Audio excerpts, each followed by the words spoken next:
Dandavat Pranam, Srila Prabhupada ki jai. This is Niharika from Bloomington. Hare Krishna, Niharika Mataji, Dandavat Pranam. All glories to Srila Prabhupada. Thank you, Mataji, for joining. Hare Krishna. Hare Krishna, Vinita Gandharvika Mataji, Dandavat Pranam, all glories to Srila Prabhupada, all glories to Guru Maharajas, and all glories to the assembled devotees. This is Tiffany in Pennsylvania. Hare Krishna.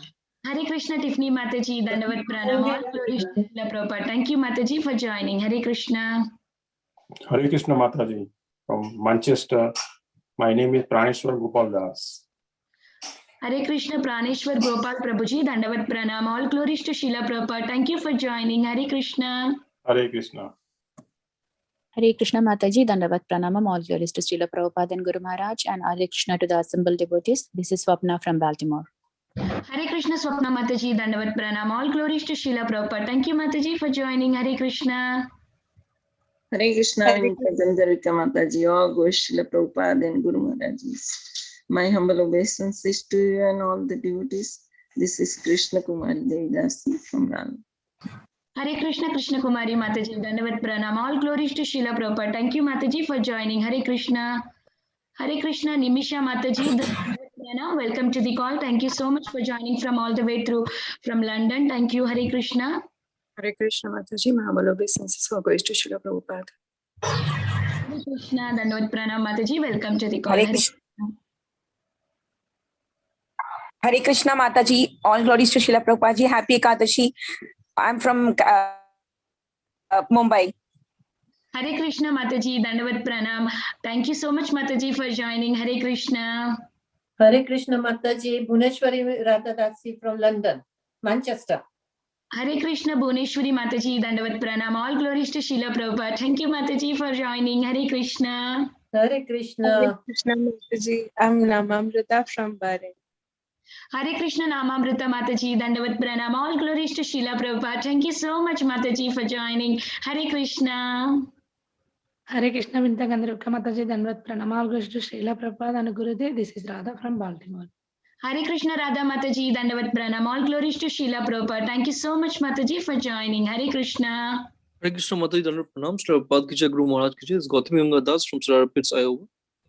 Hare Krishna, Gautami Ganga Prabhuji, Dandavat Pranam. All glories to Srila Prabhupada. Thank you so much, Prabhuji, for joining. Hare Krishna. Hare Krishna.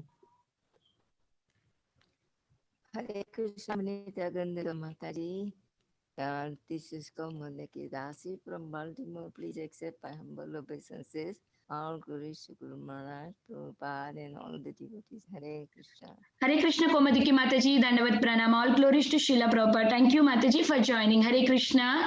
I will start the recording as Mataji is already there on the call. Hare Krishna, welcome to Bhakti Sangha Chepa conference call. Today we are very fortunate to have Her Grace Nitai Sevini Mataji to enlighten us on topic of Gaur Katha session 1. I request Tiffany Mataji to give a brief introduction on Mataji. Hare Krishna. Hare Krishna, dear devotees. This morning we are so very happy to welcome Her Grace Dr. Nitai Sevini Devi, who was born in Mumbai in a Gujarati business family, and they were conventional followers of Pushti Marg. She, with her family, shifted to Hyderabad in 1984. Mataji then became closely connected to ISKCON Secunderabad. Inspired by visits from many senior devotees, she later joined as a full-time devotee in 1997 and took initiation in the year 1998 in Atlanta from His Holiness Jayapataka Swami Maharaj. She completed her graduation in commerce, master's in education with a PG diploma in management of voluntary organization and a PhD in education from Andhra University. Mataji recently graduated from the GBC College as a zonal supervisor in March of 2019, and this certificate was awarded by none other than the most revered His Holiness Gopal Krishna Goswami. Her goal is to always remember Krishna and never forget him, which is why she immerses herself deeply in his service, namely as principal of the Divine Touch School, actively involved in collection, festival coordination, congregation preaching, college preaching, and shouldering management responsibility with her husband, His Grace Sambadas, who is president of ISKCON Vishakhapatnam. Hare Krishna. Thank you. Hare Krishna. Thank you, Tiffany Mataji, for introduction. Thank you so much. I think Mataji is setting the camera. Hare Krishna, Nitai, Sevini, Mataji, are you available, Mataji? Hare Krishna Mataji. Mataji will be on audio only. Okay. Okay. You can share the poster. Okay. Or verses, whatever she's doing. Sure, Mataji. So, Hare Krishna, Nitai, Sevini, Mataji, please accept my humble obeisances. All Hare glory. Krishna. Thank you so much, Mataji. How's my audio? I'm just having my earphones on. Is it audible? Yes, Mataji, your audio is perfect, Mataji. Okay, then I'll continue with that. Thank you so much. You want me to begin? Yes, Mataji, please take over. We are very fortunate to have you. Thank you, Mataji, please. Okay. Thank you so much. Sorry, I'm unable to on my video. I just came from the office. I'm in such a situation. So thank you so much. And we will begin. I've been asked to speak today on Chaitanya Leela. Thank you so much for giving me this opportunity. So before I begin, I just want to pay my humble obeisances to all the assembled Vaishnavas there. Vancha kalpataru bhayascha kripa sindhu vevacha patitanam pavanebhyo Vaishnavebhyo namo namaha. Ananta Koti Vaishnav Vrinda ki jai. Srila Prabhupada ki jai. Apne apne Gurudev ki jai. Just bear with my voice. I have some, as usual, always throat problem. Guruve Gaur Chandraya Radhikaya Tadalaye Krishnaya Krishna Bhaktaya Tadbhaktaya Namo Nama. Chaitanya Mahaprabhu ki jai, Srila Prabhupada ki jai. So today we will be speaking from Gaur Leela. And I thought for a change, instead of speaking, I thought I'll take up a bhajan and just discuss Gaur Leela via this bhajan. So this is, actually it's an ashtakam, Sachi-ashtakam. So I thought today we will take up these 8 verses of Sachi-ashtakam written by Sarvabhauma Bhattacharya, and we will recite one verse and then we will discuss deep into it. If it's possible, you can share the Sachi-ashtakam on the screen. So we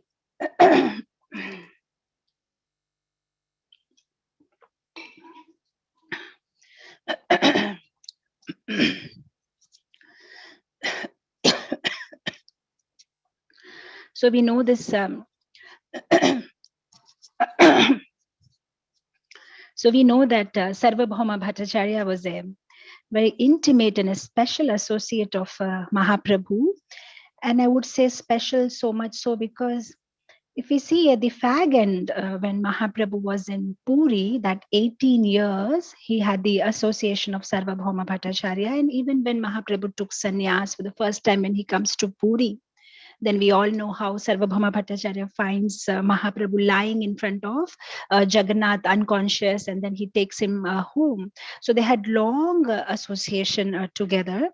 And this is a very beautiful 8 verses Ashtakam where Sarvabhauma Bhattacharya is not only praising and glorifying the Lord's beauty, but also the Lord's mission, apart from the various other attributes. So,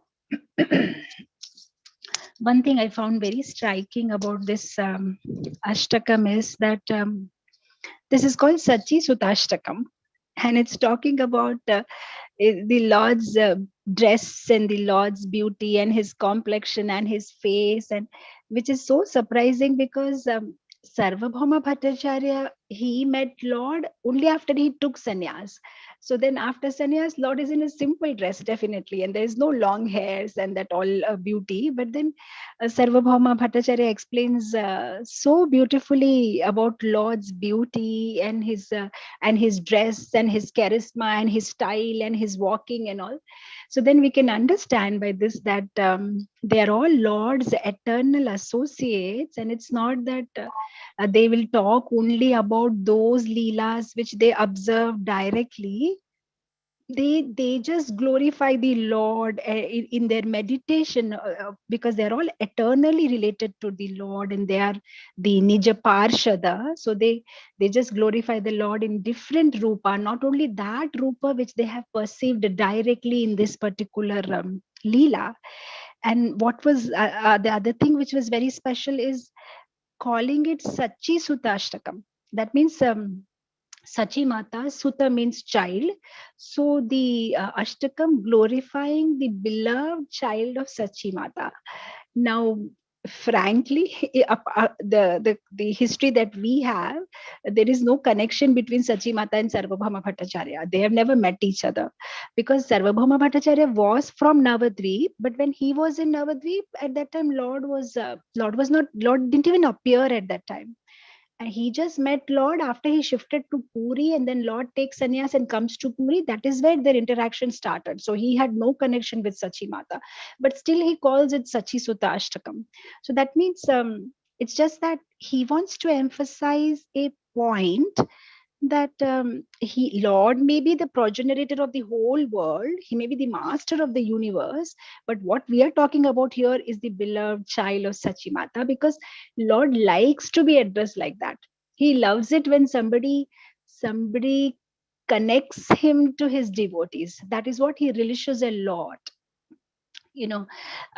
Sometimes I ask the devotees, when we are all in, let's say we are in Mayapur and there are lots of devotees in the temple hall, and we're all, sincerely praying to Radha Madhav. Now there are thousands of devotees, and if we want that Radha Madhav should exclusively look at us, how is it possible? We may not be that elevated also that Radha Madhav is going to look at us. So I tell the devotees that there is one secret. If you want Radha Madhav should look at you in the crowd of so many thousands of devotees standing there in the temple hall, then you do one thing. You just chant in your heart, Srila Prabhupada ki jai. Just remember Srila Prabhupada. Just say Srila Prabhupada ki jai. And the moment you do that, no matter how much crowd is there in the temple, the Lord will immediately look, who is that calling out the name of my pure devotee? And immediately his attention will be drawn on us. So that's like one secret to draw Lord's attention on us. Because when we remember his pure devotees, when we call him in connection with his pure devotees, when Lord is addressed as Nanda Nandan, or he's addressed as Yashoda Nandan, then he immediately becomes so happy. Gopi Jana Vallabha. That's why we call Radha Damodhar. The moment you address him in connection with his devotee, he immediately becomes so happy. So that is why we always chant at the end of the Aarti, beginning of the Aarti, wherever we are, we make sure we say Srila Prabhupada ki jai. And that is the way to attract Lord's attention on us. In fact, I keep telling the devotees that if we want to draw the attention of the Lord, one thing we should do in as a Vaishnava etiquette is that whenever we are standing in the Aarti, we should never stand in front of any senior devotee or even next to them. We should always stand behind them, because the whole point is, imagine you are in Mangala Harti and the Lord has just got up. And now he sees all the devotees, receiving him. And then imagine his eyes fall on us. Immediately it will be like, because we are so full of kama, krodha, moha, mada, matsarya, he'll be so disappointed to look at us. But when he looks at his pure devotee, he gets a smile on his face. Okay, here's my pure devotee standing. And then when we are standing behind that pure devotee, somehow we'll come in that picture, just like sometimes, we just squeeze in the picture of, with some celebrity, some celebrity standing, and we somehow want to squeeze inside and be in that photo frame. So Lord is always looking at his pure devotee. And if we are standing behind that devotee in the Aarti, there is all chances that somewhere Lord will glance on us and we'll also come under Lord's divine glance. So that's one way that we can, get into his eyes, So here, that is why you see this Sarvabhauma Bhattacharya, he says, Sachi Sutta Ashtakam, he's that son of Sachi Mata, that beloved Gaura, son of Sachi Mata, to him I pay my obeisances, because the moment Lord is related with his devotee's name, he becomes happy. Actually, it's a it's so loving. Actually, I remember now, I don't know what's the latest fashion nowadays. I see even after they get married, most of them, they don't want to change their surnames. I don't know if it's for legal purpose or they want to have their own identity. It has become a fashion now. They just keep their surname. But when I got married 25 years back, it was so sweet to have your husband's surname to you. And it used to be so sweet when you just get engaged, everybody start teasing you. Oh, so now you're going to become Mrs. Das, or you're going to become Mrs. Rao, Mrs. Reddy, and they become so happy that, yeah, now I'm going to get my husband's surname, because they love each other, and it feels so happy to have identity of that person with you, or you getting identified as belonging to that person. That same feeling the Lord has. He feels so happy when you say Nandan. He's like, oh, so son of Sachi, son of Yashoda, son of Nanda. He becomes so happy. So Sachi-ashtakam. So here every line you'll see in the ending, he'll say Pranamami Sachi-suta Gauravaram. So with this intro, we start reciting the first verse, and then we will see how the flow goes. Nava Gauravaram, Nava Pushpasaram, Nava Bhavadharam, Navalasya Param, Navahasya Karam, Nava Hemavaram, Pranamami Sachi Sutta Gauravaram, Nava Gauravaram, Nava Pushpasaram, Nava Bhavadharam, Navalasya Param, Navahasya Karam, Nava Hemavaram, Pranamami Sachi Sutta Gauravaram. Very, very beautiful description he has given here. He says, Nava Gauravaram. My Lord, you are having Gauravaram. You are having golden complexion. Now, this golden complexion itself is so attractive and it's so striking. But the golden complexion itself signifies something which is more enchanting. Why? Because you see, why did the Lord get the golden complexion in first place? That itself is so beautiful. The Vedic scriptures say that the Lord is the supreme enjoyer. So it doesn't mean that he is supreme enjoyer, so the people who serve him don't enjoy. The Lord has made such an arrangement that he is a supreme enjoyer, but the people who serve him, they enjoy more than him. Now, this is something special. The people who serve him, assist him, enjoy more than he enjoys. So now we know that Lord felt bereaved. How come the people who serve me are enjoying more than I'm enjoying? So then that is why the Lord takes the Radha Bhava. What is that? Radha Bhava Dyuti Swalitam Naumi Krishna Swarupam. He takes the mood and he takes the complexion of Radha Rani. And our Sham Varna, that means our black Krishna, becomes Gaura Varna, becomes golden complexion. So Nava Gauravaram, beautiful golden complexion. Now Nava means new. And if you see in the whole coming one or two stanzas, this word Nava is been prefixed. Now what is this? Why Nava, new?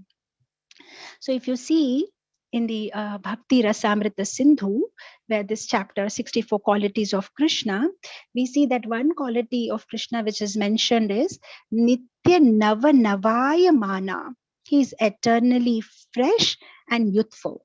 So not only eternally youthful in his age, but also the various other attributes of the Lord. He's always new and he's always youthful, There is one book by Dhyana Chandra Goswami, who is a disciple of Gopal Guru. That same Gopal Guru, who was who instructed that Krishna's name should be chanted everywhere, and Chaitanya Mahaprabhu gave him the name Gopal Guru. Now he had a disciple called Dhyana Chandra Goswami, and he has written a very beautiful book. It's called Gaur Govinda Archana Smarana Paddhati. And in that book, Krishna's exact age, Radharani's exact age is mentioned. They say that Krishna is ever youthful. He never becomes old. In Goloka Vrindavan, he's always 15 years, 9 months, and 7.5 days old. And Radharani is 14 years, 2 months, and 15 days old. And they always remain like that. They never become old, or they never have a white hair, or they never have a wrinkle. They're always looking kishore, beautiful, and youthful. See, the whole world, the whole cosmetic world, the whole world is, having only one agenda: how to look young, how to look beautiful. If you see all the advertisements, I remember when I was in college, there was this one advertisement about Santoor. I think that soap is still there, Santoor. One girl is dancing, and then everybody's looking at her in awe, so beautiful. And suddenly one little girl walks in, and she says, "Mummy," and immediately everybody's like, "Oh, she's a mother, but she looks so young and beautiful. We thought maybe she's not even married, but she looks like she also has a daughter." And then they ask her, "So what's the secret of you looking so youthful?" And then she says, "It's Santoor soap. I use Santoor soap, so I look so young and beautiful." So the whole world, everybody's trying to look young, everybody's trying to look beautiful. But this is the Lord's innate quality. He's always looking youthful. Nava Gauravaram, always new, always youthful, always looking beautiful. So Nava Gauravaram, new, fresh, golden complexion.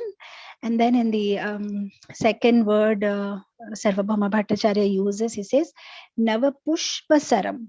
Now, Saram means arrows. Pushpa Saram means flower arrows. So Nava Pushpa Saram means whenever the Lord is glancing, it is as if Lord is throwing arrows. Now, why this comparison is used? See, Pushpa, if somebody throws a flower on us, we will not mind it. It's honorable. Somebody is throwing flowers on us. But these Pushpa Saram, they are the arrows of the Cupid. Now, these Cupid arrows are such, they are made up of flower. They look very nice like flower, but when they pierce your heart, they pierce like an arrow, and it's painful. That's why we see, in the Bollywood movies and in those metal karmi posters, wherever there is a heart shape, they'll show an arrow pierce the heart. That is the arrow of the Cupid, because it looks like a flower, but it is so painful. So here they say, Sarvabhauma Bhattacharya says, the Lord's glance is also like the arrow of the Cupid, Nava Pushpa Saram, so beautiful. When Lord glances at somebody, oh God, they're finished. And such beautiful way, a beautiful glance, the Lord glances on the devotee, and he conquers their heart. When I was reading this verse, I was reminded of this beautiful story of Dhanur Das. I don't know if I've told this story in this forum, how this Ramanujacharya's disciple Dhanur Das had a beautiful wife called Hemamba. And this Hemamba, she had so beautiful eyes, and Dhanur Das was so attached to her that even when he walked, he never walked along the side. He would always walk in front of her and turn backwards and keep looking at her eyes while he walks. So when Ramanujacharya, he sees this scene, he immediately asks his disciples, "Go and call this guy. I want to speak to him." And they are like, "Guru Maharaj, he's so lusty, what you will speak to him?" And Ramanuja is like, no, get him. I want to talk to him. And then he asked Dhanur Das, "What are you up to? What are you trying to do?" So he says, "No, nothing. My wife has beautiful eyes, and I don't like to, even for a minute waste my time. I just want to look at her as long as I'm walking with her." So then Ramanujacharya makes a proposal. He said, "Oh, really? Oh, if I show you somebody who has more beautiful eyes than your wife?" And he's like, "Unbelievable. There's nobody in this world who has more beautiful eyes than my wife." And then Ramanujacharya says, "Okay, if I show you, then what?" Then he says, "Then I'll dedicate my life to that person." And then Ramanujacharya says, "Okay, come tomorrow early morning." Now Dhanur Das is thinking whole night, how can somebody look beautiful early in the morning? Even my wife won't look beautiful early in the morning. She needs to do some makeup. So early in the morning, he comes to Ramanuja. Then Ramanuja holds his hand and takes him inside the sanctum sanctorium of Sri Ranganath. And when Dhanurdas looks at the eyes of Ranganath, he just falls down, on Ramanuja's feet and says, "Thank you so much. And now my life is dedicated to Ranganath." And that's how he becomes one of the very prominent disciples of Ramanujacharya, just by looking at the beautiful eyes of Ranganath. So here, Sarvabhauma Bhattacharya is saying that Lord has such beautiful eyes that when he glances at somebody, then he just conquers those devotees' heart. So Nava Gauravaram, Nava Pushpasaram, Navabhavadharam, newer and newer emotions. Lord has come as a devotee. He's not showing himself as Krishna. He's in the form of a devotee. So he's expressing newer and newer emotions in love of Krishna. And then he says, Navalasya Param. Navalasya Param is Lord is so lovable, so personable, and his ever new dances. Lasya Param is dancing, always dancing in different steps, in different styles, and always new way, just like Krishna. Sometimes he's dancing on the top of Kaliya, sometimes like a peacock, sometimes in the Rasalila, sometimes with Radharani, sometimes imitating the monkeys, doing all sorts of things. So here also in Chaitanya Lila, when Lord is dancing in Harinam Sankirtan, he's always dancing in a different style, in a different way, which was not repeated so beautifully. Sometimes raising his hand this way, sometimes raising one hand and one hand below, and is in such a beautiful way he dances. So Sarvabhauma Bhattacharya is simply meditating on the beautiful form of the Lord. Oh, Nava Gauravaram, golden complexion. Nava Pushpasharam, oh, beautiful glances of the eyes. Nava Bhavadharam, oh, beautiful emotions. It's not only about physical beauty. What makes a person very beautiful is the bhava of the person. If the person has beautiful heart, beautiful bhava, then that also reflects on their face. So Nava Bhava Dharam, Nava Lasya Param. Oh, beautiful dancing, Lord is doing. Then he says, Nava Hasya Karam. Now this is something. Hasya Karam, is it? I mean, we hear that Krishna did all jokes with Madhu Mangal and all, but really, did Chaitanya Mahaprabhu crack jokes? We never heard that in Chaitanya Charitamrita. Of course, the pre-sannyas days, Lord had this humorous banter with Kolavecha Sridhar and making fun and not allowing him to sell and doing all that bargaining. But otherwise, if you see, after sannyas, we never hear him cracking any jokes with somebody. But then here, Hasyakaram is on two levels. One is, okay, joking, but the other thing is the overall cheerful disposition. And Chaitanya Mahaprabhu was always cheerful. It's not that he was, very grave or something. Sometimes he's very cheerful, very loving.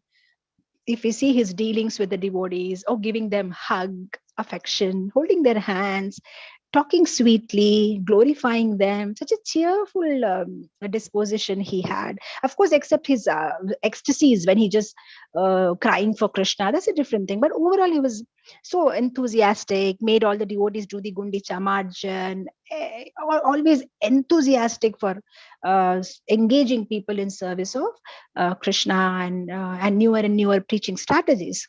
So Navahasya Karam, Lord had such cheerful disposition. Then he says, Navahemavaram. Now we'll think, just now we spoke Navagauravaram about his golden complexion. Why again 2 times it's mentioned here again, Navahemavaram. He has a golden complexion. Now Srila Prabhupada, he says in the Bhagavad Gita, 2nd chapter, he says, whenever something is repeated, there are 2 reasons. One is to emphasize on that point, and the other thing is when it is repeated, it gives more clarity. That's it. And we all know that one of the most defining attribute of Chaitanya Mahaprabhu is his golden complexion. So that's why it's mentioned 2 times, Nava Gauravaram, then they again say Nava Hemavaram. And then in the last, it says, Pranamami Sachi Sutta Gauravaram. Oh, to that Lord Gauranga, I bow down, who is the beloved son of Mother Sachi. So with this, we'll go to the explanation of the 2nd verse. Nava premayutam nava nita sucham nava vesakritam nava premarasam nava dhavilasat shubha premamayam pranamami sachi suta gauravaram nava premayutam nava nita sucham nava vesakritam nava prema rasam nava dhavilasa shubha prema mayam pranamami sachi suta gauravaram. Beautiful, beautiful sloka. This is nava prema yutam. Nava prema yutam. Yutam means worship. Nava prema yutam means different ways in which the Lord is expressing his love for Krishna. Ever fresh, ever fresh. You know, sometimes we also express our devotion, but our excitement levels are so different. Sometimes very excited in Krishna consciousness, sometimes dull. But then here is Sarvabhauma Bhattacharya says, but the Lord is ever fresh in his worship of Krishna.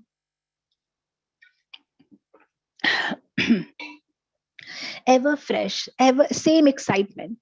Now I don't know, but every devotee will vouch that the first day that they walked in the temple, and that first kirtan, and that first prasadam that they had, and the first interaction, the first class that they heard, they say they'll never forget. It was such a beautiful experience.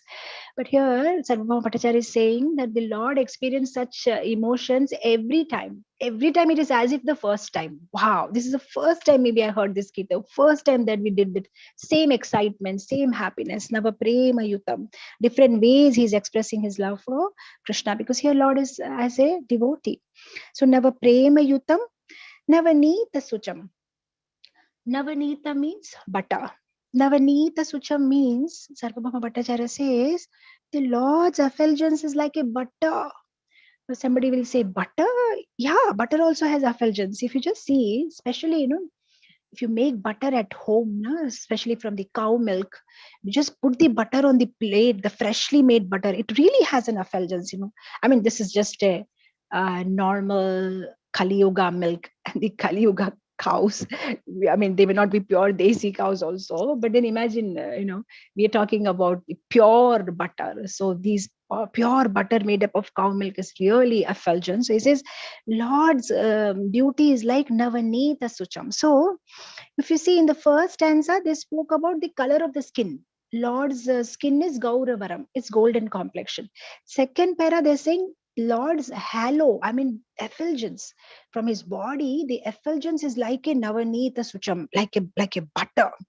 So divine it looks. In fact, in the 64 qualities of Krishna, one quality of Krishna is given is Tejasanvita. Tejasanvita. Lord is so effulgent. In that explanation, there's one pastime given how the gopis were complaining to Yashoda Mata that you are putting so many jewels on Krishna that when Krishna comes to steal butter, no matter in which dark corner of the house we put the butter pot, but Krishna is having so many jewelry, so with that light he's seeing where the butter pot is and he's stealing it. Why not you do something about it? But even if Jashoda Mata takes out the jewels, the gopis don't understand that there is an effulgence coming out from Krishna's body itself. There's no need of any other jewel. So we see in Bhagavad Gita, what is that sloka? Na tadabhashayate suryo na shashanko na pavaka. There is no light required, external sun or moon. The Lord's body itself is so effulgent. There's so much effulgence coming out from his whole body. Now usually those who are great personalities, you see that there's some poster or some picture, they'll show some halo. They'll show some halo, behind his forehead, some round halo. Even in our temples, we put this effulgence behind the Lord's archa, behind the Lord's vigraha. But here they're saying it's not behind the head itself. The whole body, every part, every limb of the Lord body is glowing. And if you remember this past time in Chaitanya Charitamrita, how when Lord meets Prabodhananda Saraswati and all the Mayavadi sannyasis, how he attracts them or mesmerizes them by his effulgence. By his effulgence, because they're all pakka, hard-hearted Mayavadis.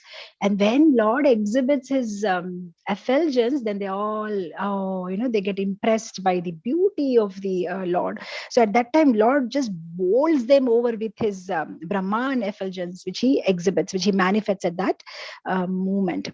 So never prema yutam, never nita sucham. And then he says, Nava Vesha Krutam. Okay, now what is about the Vesha? The sannyasi is supposed to be simple. Sannyasi's dress is simple. So what dress is he praising? So here Sarvabhauma Bhattacharya is not talking about now. He's talking about his pre-sannyas days in Navadvip. He's just meditating on those pastimes, because at that time, Nimai Pandit, he was so charismatic. What I was reading the other day, I was reading one very interesting, I think Prema Vivarta, very interesting. There's one point mentioned that wherever the Lord goes, he walks with his disciples, or the one whom he used to teach in his school. And everywhere he goes, he's surrounded by his disciples, and he walks in a style, like an elephant, on the street, so charismatic, beautiful dress. And because he was a teacher and he was one of the renowned teachers, he used to get a lot of donation. And he used to get a lot of beautiful clothes also as gift, just like in the Krishna Leela, we read this pastime when Lord goes to Mathura and the tailor gives him clothes and the Kubja gives him sandal paste, and everybody, the flower seller gives Lord the flower garland. Similarly, even when Lord used to walk in Navadvip in the afternoon time, after his schooling is over, takes prasadam, goes and takes bath in Ganga, and then in the mid-afternoon, he just walks around the market of Navadvip. Everybody used to come and offer him whatever they had, because he was so beautiful. When they used to look at him, they used to feel to offer something. So they used to offer him something, and then he used to wear it on him. So he's just remembering that, so beautiful. Nava Vesha Krutam, always wearing different color of clothes, beautiful colors, beautiful style. Oh, what charisma. Now, somebody may think, but really, how did you see that? Sarvabhauma Bhattacharya never saw that. He saw Lord only after taking sannyas. But it's just that the devotees of the Lord, they not only meditate on the direct experience or the personal experience that they had with the Lord, but they meditate on all the leelas of the Lord. Like we see in the first canto, 9th chapter of Bhagavatam, we see in the Bhishma, he's sometimes talking about his direct experiences. He says, oh my Lord, I can't forget the way you chased me with the wheel in your hand, raging with anger. Oh, I can't forget that beautiful scene. So here he talks about the direct experience, the personal experience that he had with the Lord. At the same time, in the other slokas, he'll mention Lord's pastime with the gopis, how Lord has attracted the heart of the gopis. So was Bhishma there in the Rasa Leela? He was not. But he meditates on those Leelas also which he hasn't seen, and on those also which he has directly seen. So here Sarvabhauma Bhattacharya is talking about those pre-sannyas Leela, where Lord wears beautiful dress and beautiful clothes. So he's just saying, Nava Vesha Krutam, so beautiful. Nava Prema Rasam. This is Nava Prema Rasam, beautiful bhava. And then he says Navadha Vilasat. Now this is something special. He says Navadha Vilasat. Navadha means 9 forms. Like the 9 forms of devotional service that we do. Archanam, Smaranam, Shravanam, Kirtanam. So he says Navadha Vilasat. Now Vilasat means shining. So Navadha Vilasat means, he says, because here Lord is not Lord, right? Lord is come in the form of a devotee. So he says, just like when a devotee, he performs 9 different types of devotional service, then the devotee also becomes glorious. He's already he's glorifying the Lord by 9 different types of devotional service. But in the process of glorifying the Lord, the devotee is also glorified. Why the devotee? Because when he's talking about the Lord, the devotee also becomes attractive. So we see that sometimes, when we regularly hear one particular speaker or something, we get so attached to them. And now, why are we getting attached to them? They're just normal people, but only thing because they're talking about Lord, and the way they delight in talking about the Lord, we get attracted to them, So that's what here he's saying, said when a devotee glorifies the Lord, he also becomes shining vilasat. So here, why I'm mentioning this, in this context, Sarvabhauma Bhattacharya says that Lord has come in the mood of a devotee, right? So he himself is delighting, he's very happy in remembering Krishna and serving Krishna, and seeing his delightful mood, others are getting charmed. Their hearts are getting charmed by the Lord's delight. See, sometimes, when somebody, see, our inspiration to worship Lord is not always linear.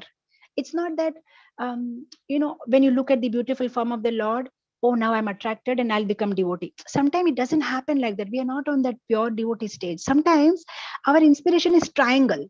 I may not be directly inspired to serve the Lord, but I'm inspired by some devotee who is inspired to serve Lord. So that's why I want to serve Lord. It becomes triangle. I like that devotee, and that devotee likes Krishna. That's why I like Krishna. That sometimes it happens that way also. So sometimes when you see the other devotee, he's relishing so much in his japa, he's relishing the prasadam so much, he's relishing aarti so much, he's relishing dressing the deity so much, then we feel, arey, something must be there. Even I want to do that, So Lord is delighted, and seeing him delighted is attracting everybody's heart, my husband, he's a Bengali, and Bengalis are so, what do you say? I mean, they can eat karela, the bitter gourd, they can eat neem leaves just like that. For them, it's like from childhood, they are habituated. Now, and, when my husband eats karela, the way he will eat it, you'll feel as if maybe he's eating some sweet. Almost every time I get cheated. When he's eating, I'll say, Prabhu, share with me. I also want to eat, because he's eating it with such delight. And when I put it in my mouth, I'm like, oh, why did I do it? But he eats it in such a happy mood, as if he's getting so much pleasure out of it. But when I eat it, I'm like, oh, why did I do it? Because the way his facial expression is like that, So similarly here, Lord is so delighted when he says Krishna's name. Oh, he's so excited when he's chanting, when he's singing, when he's dancing, and that seeing that delight, others are getting charmed. And so that's why he says Navadha Vilasat. When Lord is performing that 9 forms of devotional service to please Krishna, he is Vilasat. He's also shining so beautifully. And then he says, Shubha Prema Mayam. Shubha Prema Mayam. Shubha means auspicious. Prema means love. Prema Amala. Amala means spotless. So he's saying that the Lord's love for Krishna is Shubha Prema Mayam. It is pure, it is spotless, it is auspicious. Now, this is a very important point. Now, in this world also, there is prema. But if that prema is induced by physical attraction, then it is not Shubha anymore. It became Ashubha. Why? Because if that love is based on kama, then what will happen? It will make people do wrong things. But Chaitanya Mahaprabhu's love for Krishna is Shubha Prema Mayam. And whoever comes in contact with Chaitanya Mahaprabhu, they also get infected with Shubha Prema Mayam, that pure, spotless love for Krishna. And we can see that. We can see that in Srila Prabhupada. He got in touch with Chaitanya Mahaprabhu and he took that Shubha Prema Mayam, that mood, and then he went around the world distributing the Shubha Prema Mayam, distributing the love of Godhead to everybody.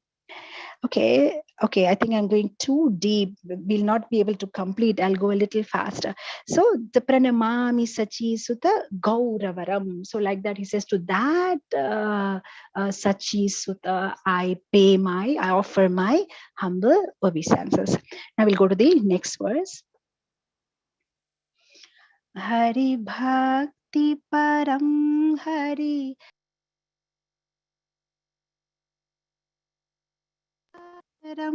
Harinama Param Nayane Satatam Pranaya Shrudharam Pranamami Sachi Sutta Gauravaram Hari Bhakti Param Hari Namadharam Karaj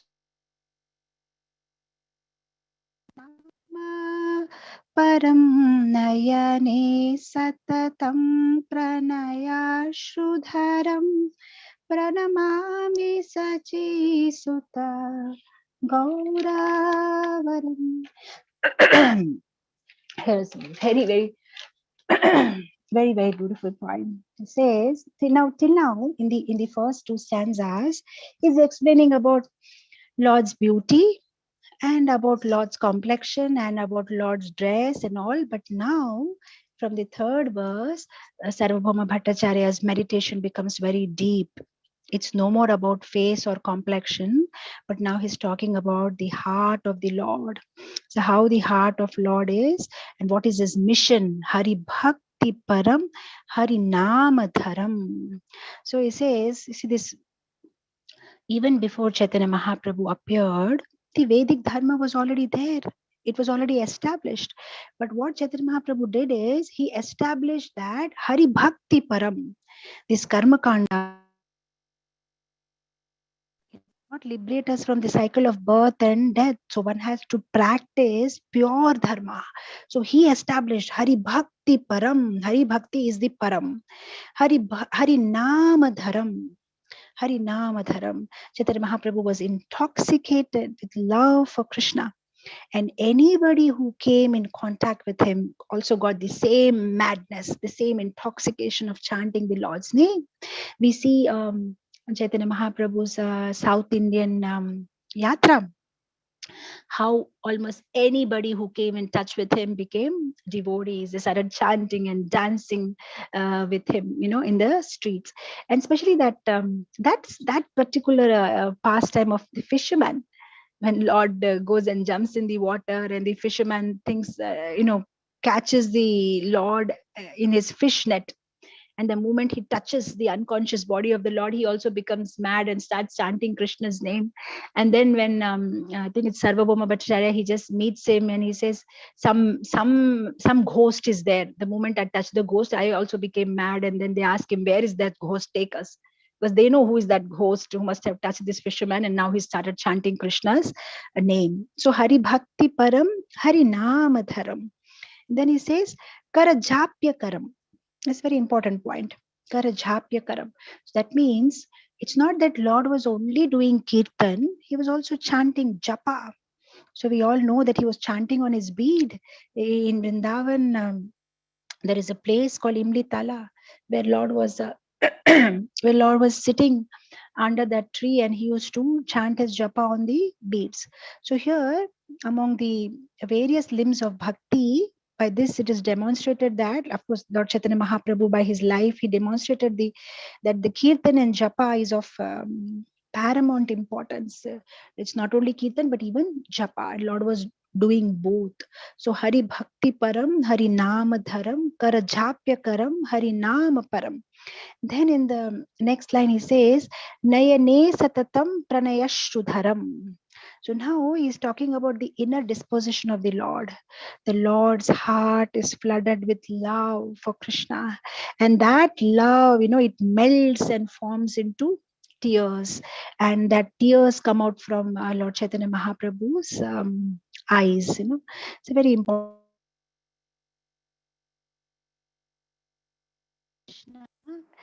Is like actually, why does a devotee cry? That's a whole thing. Why when a devotee sees the Lord, why do they cry? The whole process is when they remember Krishna, when they see Krishna, when they remember Krishna, or when they chant Krishna's name, then that acts like a stimuli for them. They say Krishna, and then that makes them remember Krishna. And the moment they remember Krishna, then the waves of the emotion in their heart become so strong. It's like a tsunami's wave. What happens when there is tsunami? No more can the bank contain the water anymore. The water will just come out of the banks. So similar thing happens when a devotee is remembering Krishna, and that remembrance is so strong, and that emotion, that waves of devotion are so strong, then no more they can be contained inside the heart, so they just come out. So that overpowering wave of emotion that is so strong, and then devotee is longing for seeing the Lord or for Krishna's presence, and that longing now comes in the form of the tears. So here it says that what is the Lord's disposition? Nayane satatam pranayashtudharam. Always the Lord's eyes are moist, always having tears in his eyes. Now actually, in this material world, in the material level, we don't want to have emotion. What are we trying to do? What is that sloka? Sukhe dukhe same krutva. What we are trying to do is be equipoised, always be, sama. But in the spiritual life, it's not about only trying to remove material emotions from our heart, but it is about filling spiritual emotions. So okay, we are supposed to be equipoised, so not to become too excited when good things happen, not to become too morose. We have to be equipoised. We should have no emotions. No, it's not like that. We have emotions, but spiritual emotions. So we remove material emotions and then we replace them by spiritual emotions. So otherwise, what's the point? We may stop doing non-devotional activities, but the whole point is to add devotional activities in our curriculum. We may stop doing all non-devotional activities. We may stop associating with the non-Vaishnavas. But then what? What do we do with that empty space? Now we fill it up with the association of devotees. We fill it up with spiritual activities. So it's not about giving up material emotions. It is about filling our heart with spiritual emotions. So here, Chaitanya Mahaprabhu, actually it says in the Chaitanya Bhagavat, Vrindavan Das Thakur says that when Chaitanya Mahaprabhu would dance, he had such intense feelings of separation from Lord Krishna that the Ganga, which once flowed out from his feet, was now coming out from his eyes. That much he used to cry for Krishna. So this crying for Krishna, these tears are the culmination of spiritual devotion. So here Sarvabhauma Bhattacharya is saying that to that Lord who repeatedly and intensely demonstrates the topmost spiritual realization, I offer my humble obeisances. Pranamami Sachi Sutta Gauravaram. We'll go to the fourth verse. Satatam janata bhava tapaharam Paramartha parayana lokagatim navaleha karam jaga tapaharam pranamami sachi sutta gauravaram satatam janata bhava tapaharam Paramartha parayana lokagatim navaleha karam jaga tapaharam pranamami sachi sutta gauravaram. Beautiful sloka. See, we are talking about Lord is so happy, Lord is dancing, Lord is beautiful, Lord is in ecstasy, Lord's delight is making others heart charmed by him. Now somebody may think in his mind, oh, is this fair? Lord is so happy, Lord is enjoying, he's in his own ecstasy, he's nava manifesting new beauty, new dancing, new relishing, new mellows. So does the Lord even think about me? I'm suffering in this material world. Does the Lord really care for me? So that is why this verse Sarvabhauma Bhattacharya has put Satatam Janata Bhava Tapaharam. No, he's always remembering Satatam Kirtayantomam, just like we say in Bhagavad Gita. Krishna says he is doing Satatam Janata Bhava Tapaharam. Not one time, not two times. Lord is Satatam, continuously Lord is meditating. How should I cure the material miseries? What should I do? How should I bring this conditioned living entities back? Bhavatapaharam. Tapa means misery. Tapa also means disease of this material existence. So Lord is all the time thinking, how should I remove this disease of material existence? So that is the mission of the Lord. That is why the Lord came.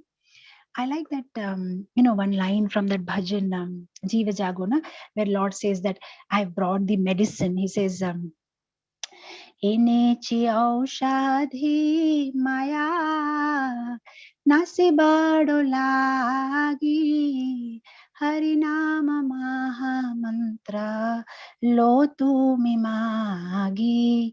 He says, Enechi aushadhi maya. I brought it. I brought the medicine that will wipe out the disease of illusion from which you are suffering.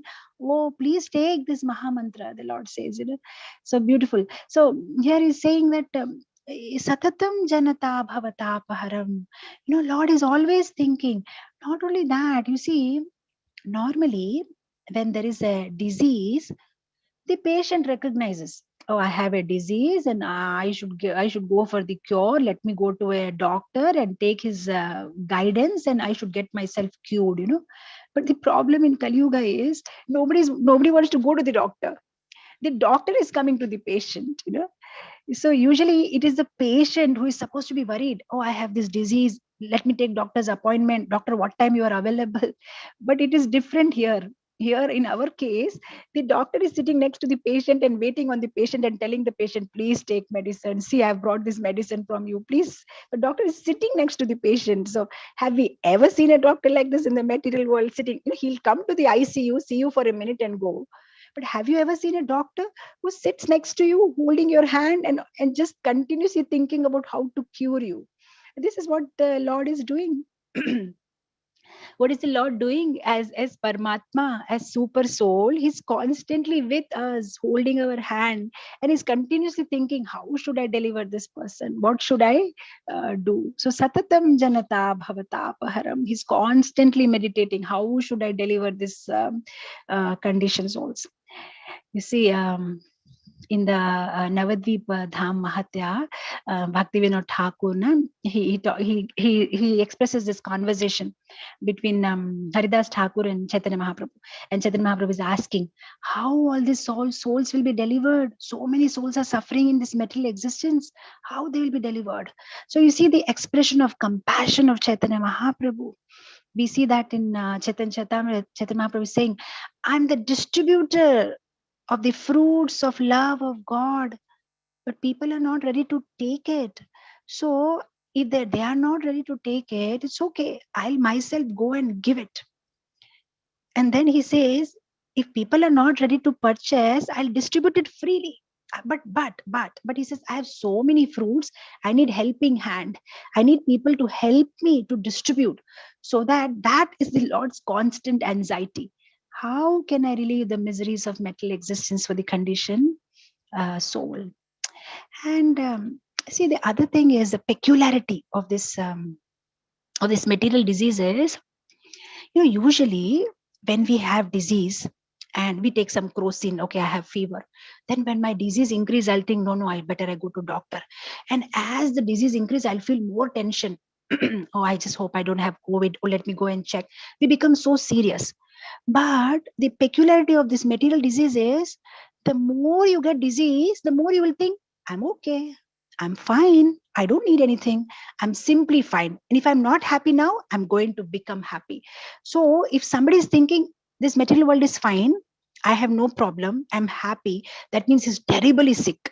Because that's how this disease is. The more you are sick, the more you will think I'm fine. So very rare are some people who understand, who have adequate intelligence, and they understand, no, I'm suffering. I want to break free from this suffering. And those people, they're very special. So the next line is about those people. So Sarvabhauma Bhattacharya says that those people who become serious, no, I want to come out from this material world. What do? Paramartha Parayana Loka Gatim. They will make Lord as their only goal. That's it. They know that Lord is the well-wisher of everyone, and Lord is my only gatim. He is my only goal. So, Paramartha Parayana Loka Gatim. Those who are intelligent, they take shelter of the Lord. Not everyone takes a shelter, because not everyone understands that they need the shelter of the Lord. So that's the paradox. Lord is available for everybody, but everybody doesn't take shelter of the Lord, because they don't feel the need for it, because they are sick. They're terribly sick.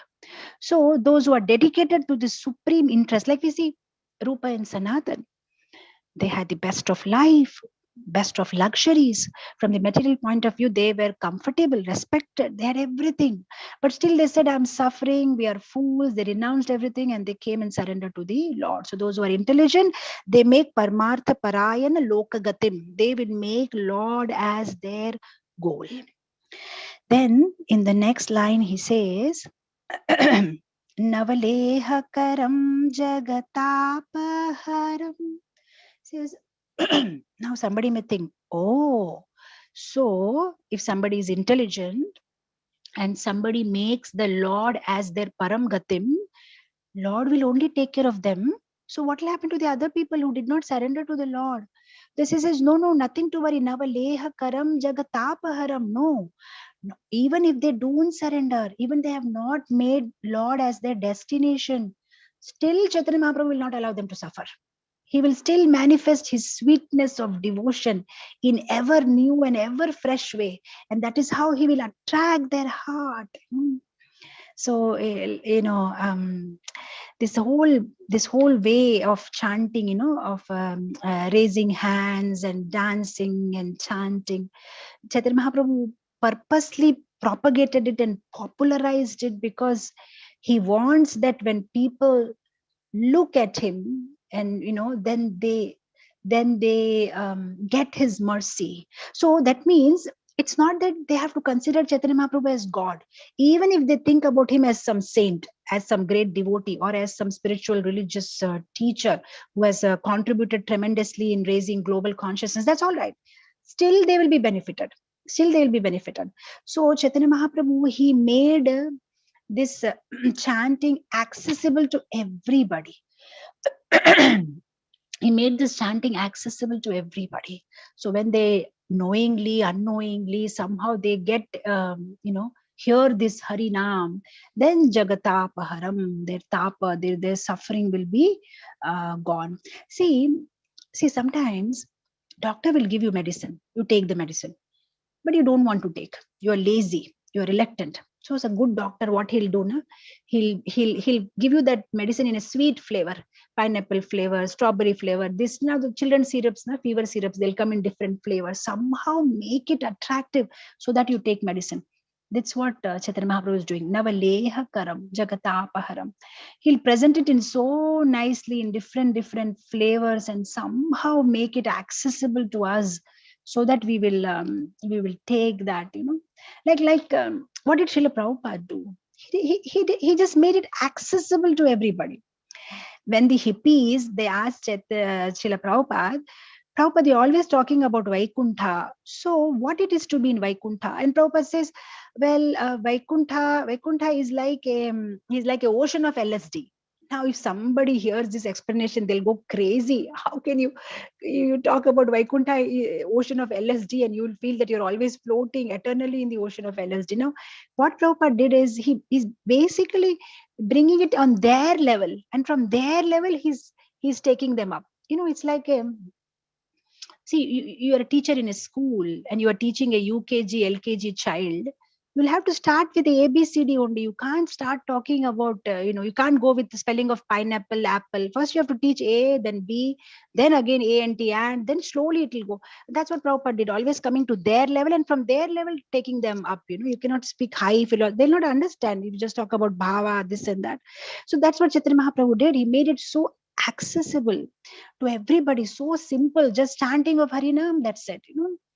So even if those who had no conception of spiritual bliss, Srila Prabhupada, he made it so accessible, explaining from their terms how they understand it. So not only Chaitanya Mahaprabhu, even his followers are doing the same thing. Jagatapaharam. So to such Gaura Chandra, I pay my humble obeisances. Now going to the next verse. निज भक्ति करम प्रिय चारुतरम नट नर्तन नागर राजकुलम कुलकामिनी मानस लास्य करम प्रणमामि सचि सुत गौरवरम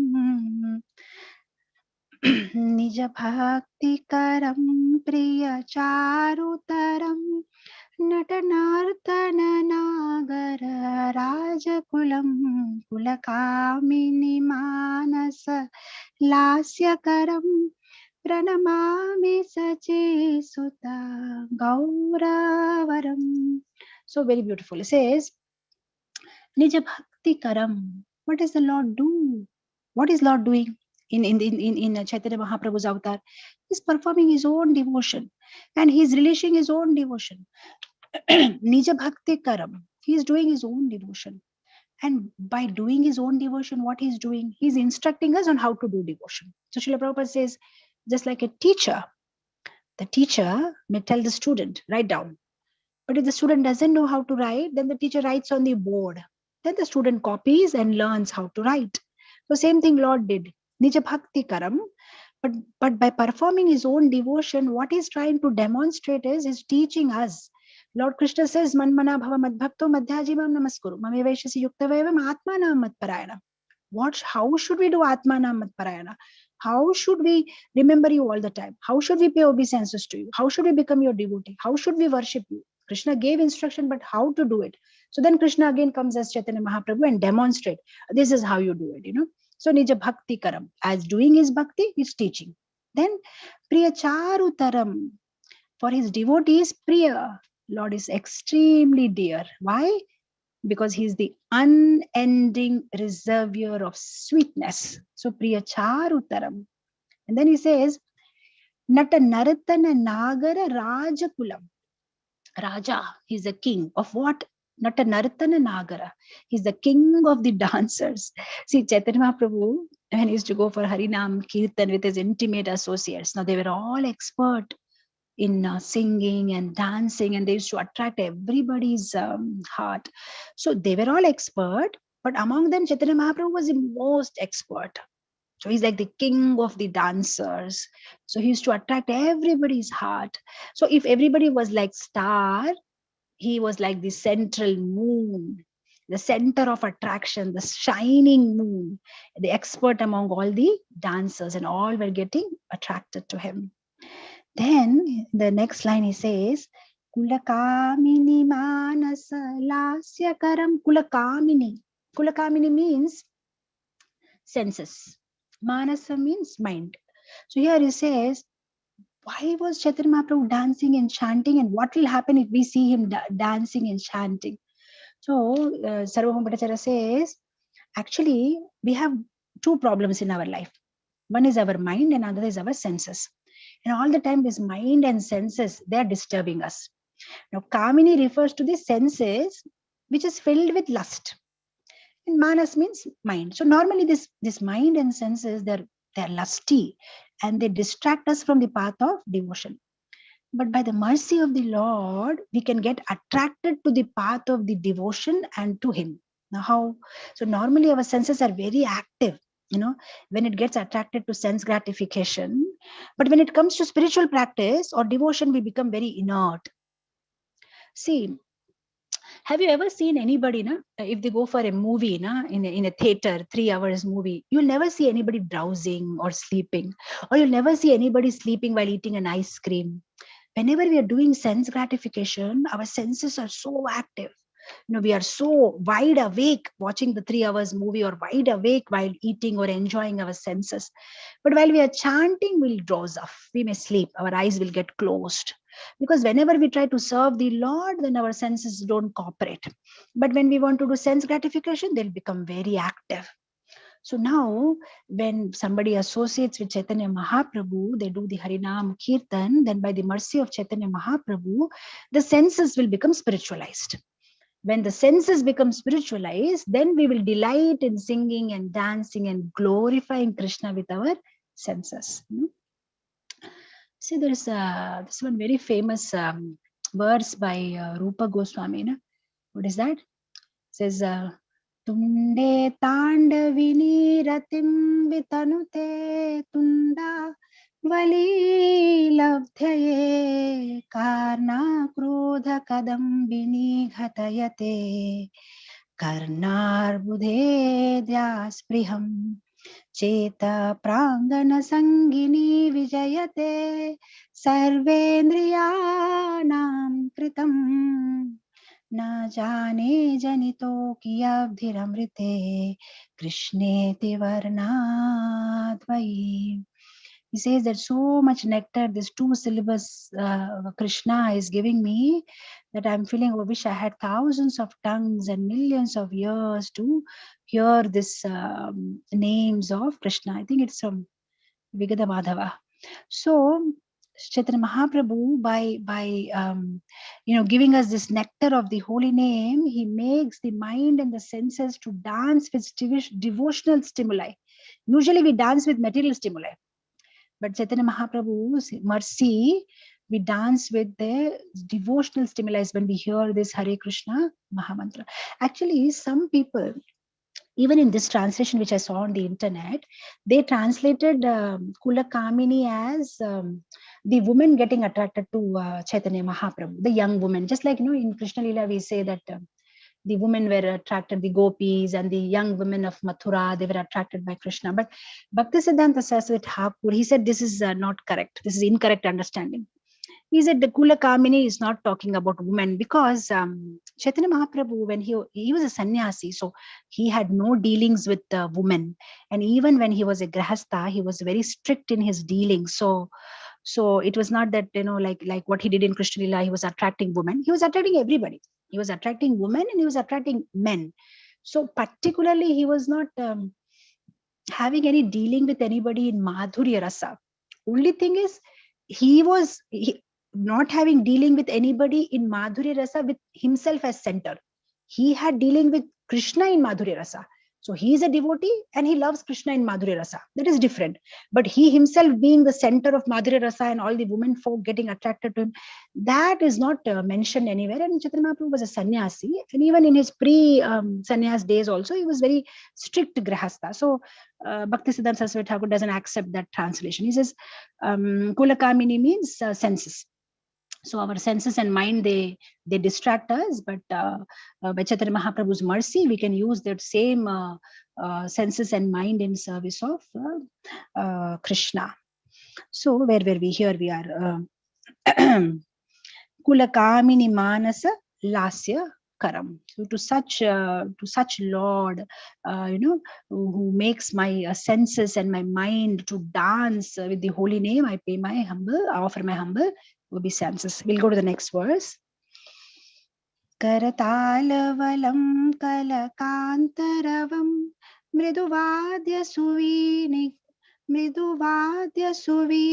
kaya madhuram nija bhakti gunavrita natyakaram pranamami sachi sutta gauravaram karatala-valam kalakantaravam mriduvadya suvini kaya madhuram nija bhakti gunavrita natyakaram pranamami sachi sutta gauravaram.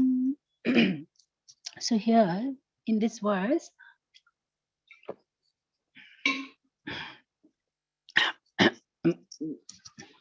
excuse me. So in this verse, Karatala Valam Kalakantavaram, it's talking about how Chaitanya Mahaprabhu was actively participating in Harinam Kirtan. So he would himself play Kartal and then he would sing the holy name. And then when he would sing the holy name, it was not only holy name and Kartal, there were various musical instruments that were played in the background, like the veena and some other instruments. So here they say Mridu Vadya, very, very Mridu Vadya, very beautiful background noise. And it says Suvinakaya. Suvinakaya. I just hope I'm pronouncing it correctly. Suvinakaya means very attractive. The whole attraction of the chanting of holy name was not only singing. Of course, the holy name is supreme and it's the most central aspect of Sankirtan. But what is the actual principle of Sankirtan? What it means by Sankirtan? See, if you want to chant only holy name, we can do japa also. The whole point Sankirtan means, sun means together. So one meaning of Sankirtan is that we all chant together, all the devotees together do, that is Sankirtan. One other meaning of Sankirtan is with all our senses, our mind is thinking about Krishna, we're looking at Krishna, hearing and chanting and singing, and with the physical body we are dancing, that is Sankirtan. When all our faculties are engaged in Kirtan, that is called Sankirtan. So it's not that the human faculty is only about speaking. There is a faculty of dancing, playing music. So what here they are trying to say is that the whole process of bhakti is not only about rejecting material things, but connecting the material with spiritual. That means if somebody sings nicely, they should sing for Krishna. If somebody dance, then dance for Krishna. Somebody knows very beautiful movements, in dancing, they should do that for Krishna. So it's not that we reject any material attributes. No, we just convert them into spiritual. So here Chaitanya Mahaprabhu also is dancing, playing kirtan, some Mridu Vadya is going on, and this whole thing is so attractive, so beautiful. So the whole point is, we are doing Sankirtan, not passive, active. No, people, in some other sampradayas and all, their whole thinking is meditation or bhajan means it should be passive, should be silent, peaceful, But but process of bhakti is more engaging. Mind is engaged, senses are engaged, eyes, nose, everything is engaged, and that is what Chaitanya Mahaprabhu did. Chaitanya Mahaprabhu inaugurated the Harinam Sankirtan, where the devotees would see. If you see the 11th canto of Srimad Bhagavatam, there also they're talking. If you see in our bhakti tradition as a whole, this bhajan singing and all is from long time. It's not that Chaitanya Mahaprabhu introduced it. Before that also people used to sing bhajans. What he really introduced is using every faculty in service of Krishna and actively participating. See, even now, if you go to this South Indian temples, down south, you come to this Ramanuja Sampradaya temples, there is no active participation. Somebody will be doing arti, some 2-3 people will be singing, and we are expected to stand there with our hands joined. So we cannot actively participate in the kirtan. We just watch. That is what they expect, that we watch it. But Chaitanya Mahaprabhu made it like a responsive kirtan. Somebody will sing, everybody else should also follow singing. So it's so happening. Everybody actively participates. So that made it so interesting. All our senses are involved in that. So that's what he's saying here, that karatala valam kalakanta varam mriduvadasu vini kaya madhuram nija bhakti gunavrita natyakaram. Yeah. So while doing so, is that's why you see Chaitanya Mahaprabhu and Nityananda Prabhupada, many places he says they are the father of the Sankirtan movement, because they taught this responsive Kirtan where actively all our senses are involved. So Nija Bhakti Gunavrita Natyakaram. He was relishing his own devotion, but while doing so, he was manifesting such ecstasy that not only was his heart absorbed in Krishna, but he would also attract others' hearts toward Krishna. So this is what he's saying, that Nija Bhakti Gunavrita Natyakaram. He was absorbed in Krishna, and he would attract others' hearts also towards Krishna. To such a Lord who is the son of Sachi, I pay my humble obeisances. I offer my humble obeisances. We'll go to the 7th verse.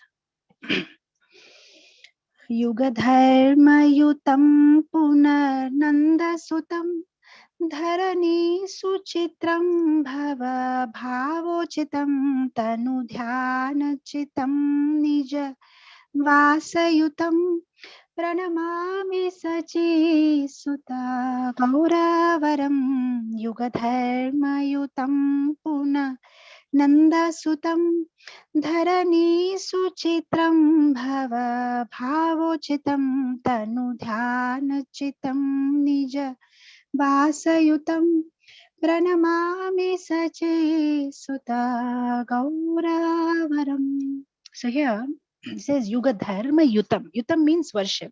Yuga Dharma Yutam. Now we all know this sloka in what is that in Gita, Sambhavami Yuge Yuge. Lord comes in every yuga. But the speciality here is not only does Lord come as a pracharak to preach about Yuga Dharma, but he is also the one to be worshipped, because he is the Yuga Avatara. So he is also the one who is to be worshipped in this as a Yuga Dharma, So he's not only the Prastapak or the Pracharak, but he's also Yuga Dharma Yutam. He's supposed to be worshipped by Yuga Dharma. So normally he manifested himself as a devotee, and if anybody would glorify the Lord, he would close his ears and say, Vishnu, Vishnu, don't glorify Jiva as the Supreme Lord. This he used to instruct, it's an instruction for ordinary Jivas like us, so we are careful. But whereas at special occasion we saw that Lord was getting worshipped, like in the Mahaprakasha Leela, he manifested himself as a Supreme Lord, and then he attracted the hearts of the devotees. And at that time in Mahaprakasha Leela, he was not playing the role of a devotee. As a Supreme Lord, he blessed everyone. So Lord Chaitanya Mahaprabhu had a particular mission, and he demonstrated the principles of devotion.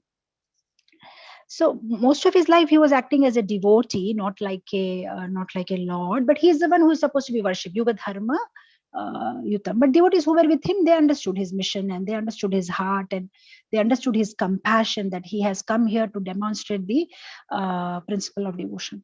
See, that book by Bhakti Vinod Thakur, the Life and Percepts of Lord Chaitanya, in the introduction, he explains about Chaitanya Mahaprabhu, that how so many extraordinary pastimes he has performed, and how he has charmed the hearts of millions of people with his wisdom and beauty and devotion and attraction. But in the conclusion, Bhaktivinoda Thakur says, I leave it to the readers to decide what they want to consider the position of Chaitanya Mahaprabhu, whether they want to accept him as an incarnation of the Supreme Lord, because he has performed many miracles which testify his supreme position. But at the same time, he says, miracles are not the primary sign of divinity, because even demons perform miracles. Ravan also used to change his form and he kidnapped Sita. So it's not only about the miracle, but the real miracle performed was not something that was performed in the past, but the real miracle is that which is being performed now and will be performed for another 10,000 years to come. So that is the miracle in the heart. What Chaitanya Mahaprabhu did is, he did a miracle in the heart. He awakened within the heart the waves of devotion. He made everybody Krishna Bhakta. So the devotees of the Lord, they glorify him because of this gift that he has given, that the change of heart that he has, like a good teacher, that he has done, in everybody's heart. So then he says, Purna Nanda Sutam. So that Krishna who had come earlier, Nanda Sutta, he has now come again to teach through his sweeter ways and demonstrate through his own life the principles of bhakti. So Yuga Dharma Yutam Puna Nanda Sutam. Oh, that Nanda's son has come back again to preach the Yuga Dharma. Then he says, Dharani Suchitram Bhava Bhavochitam. Dharani Suchitra is beautiful. Suchitra means something which is extraordinarily attractive. Dharani Suchitra means when the Lord descends, the Mother Earth, she feels so happy because the Lord's feet are touching her body. See, I think this one sloka comes in Gopi Gita in Srimad Bhagavatam, Canto 10, chapter 31, verse number 13, Pranata Kamadam Padmajarchitam Dharani Mandanam Dheyamapadi Charana Pankajam Santamam Chate Ramananasane Alpayadihan. The gopis are saying, Dharani Mandanam. Your lotus feet are the ornament of the earth. They give the highest satisfaction in the times of danger. So here Sarvabhauma Bhattacharya also saying the same thing. Dharani Suchitram. Oh, the earth, Mother Earth becomes so happy. The lotus feet of the Lord, if you read in the 10th canto, whenever the Lord was moving in the forest of Vrindavan, wherever the Lord's lotus feet were put, it was like an architectural monument. Nobody will touch it. Even the animals also, they'll not put legs on that place. It's so important for them. And the Mother Earth, she becomes so happy because she's getting touched by the Lord. See, actually, there is a there is a conjugal relationship between Mother Earth and Lord. How? Because when Lord came in Varaha Avatar, he lifted the Mother Earth, right? So they had a conjugal relation, and from that Bhaumasur was born. So that is why whenever the Lord appears, Mother Earth becomes very happy, because it's like their conjugal relationship is getting revived and expanded. And there is this verse in Sanskrit. What is it? Narinam Bhushanam Pati. For the woman, the ornament is husband. So for the earth, Mother Earth, the most cherished ornament is the Supreme Lord and his lotus feet. So when Chaitanya Mahaprabhu, he appears, he manifests in this world, the Bhumi Devi becomes very beautiful. Seeing the husband, she's blushing. She becomes so happy when he comes here. So that is a meaning. Dharani Suchitram. The Dharani becomes Suchitram, very attractive. Then Bhava Bhavochitam. Bhava Bhavochitam. I'm sorry. Bhava is emotion. So Lord has manifested that emotion which is appropriate for this age of Kali.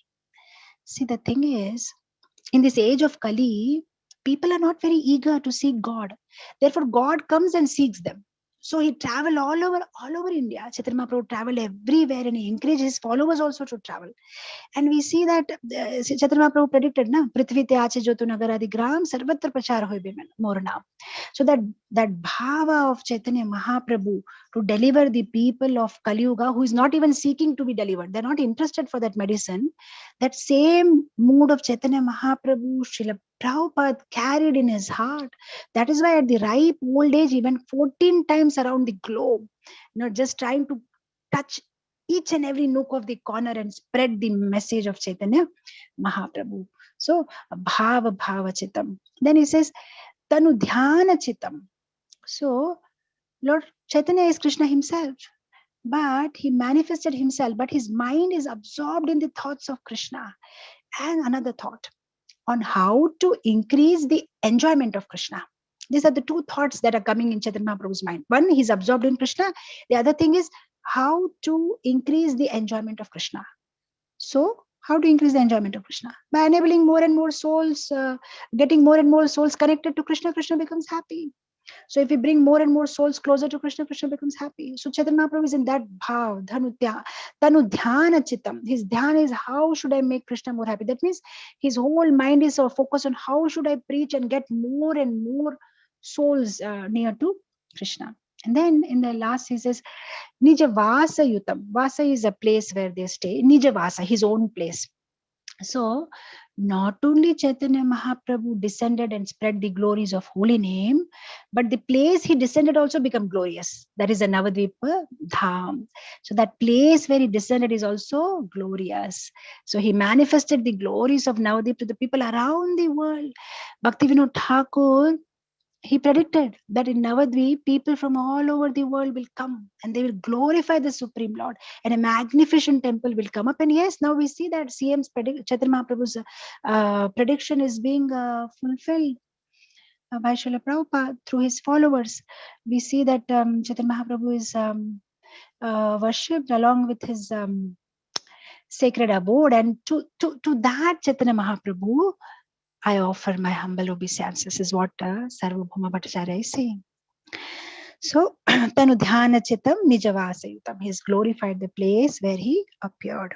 Now we go to the last verse of Sachi-ashtakam.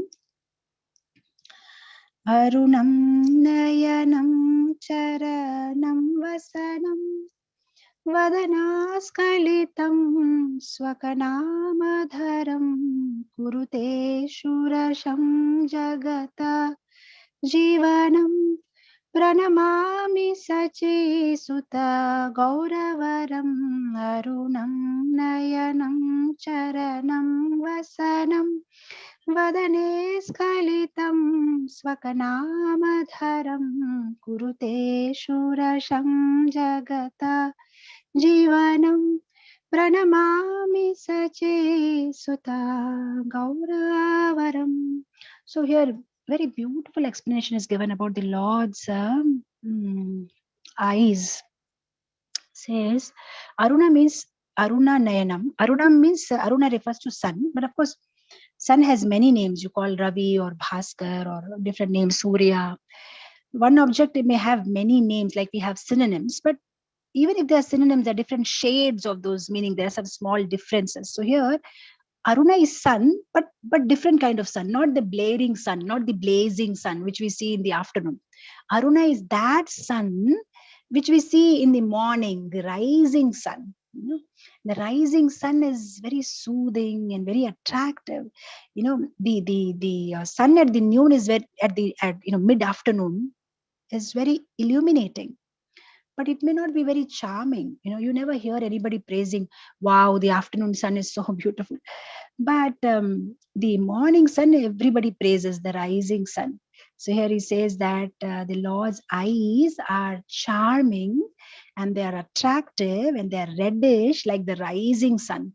And then same thing, he talks about his about his lotus feet also. Arunam, Nayanam, Charanam, Vasanam. His feet are also like that, and his dress is also like that.